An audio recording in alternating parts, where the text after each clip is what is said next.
बुबासँग डराउने छोरा पौरखी बन्छ, आमासँग डराउने छोरी संस्कारी बन्छे, गुरुसँग डराउने शिष्य विद्वान बन्छ, समाजसँग डराउने मानिस आदर्श बन्छ। जीवनको बाटोमा आचरण नै सबैभन्दा ठूलो सम्पत्ति हो। मान्छेको सम्पूर्ण चरित्र उसले पाएको शिक्षा र संस्कारले निर्धारण गर्छ।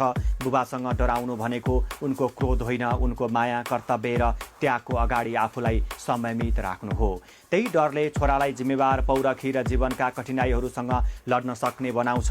आमासँग डराउनु भनेको उनको कठोरता होइन, उनको अनुशासन, संस्कार र ममतापूर्ण शिक्षाको आधार गर्नु हो। यही आधारले छोरीलाई संस्कारी, भद्र र समाजका लागि प्रेरणा बन्ने बनाउँछ। गुरुसँग डराउनु भनेको उनको दण्ड होइन, उनको ज्ञान र मार्गदर्शनप्रतिको श्रद्धा हो। यही श्रद्धाले शिष्यलाई विद्वान, विवेकी र सत्यको बाटोमा हिँड्न सक्षम बनाउँछ।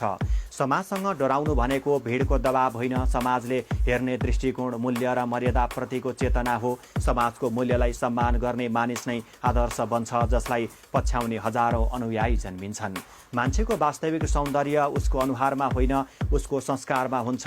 मान्छेको वास्तविक धन उसको सम्पत्तिमा होइन, उसको इमान र आदर्शमा हुन्छ।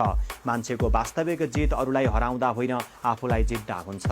आफू सही बाटोमा हिँड्दै गर्दा बुबाको आशिष, आमाको संस्कार, गुरुको ज्ञान र समाजको विश्वास साथमा छ भने जीवन कहिले असफल हुँदैन।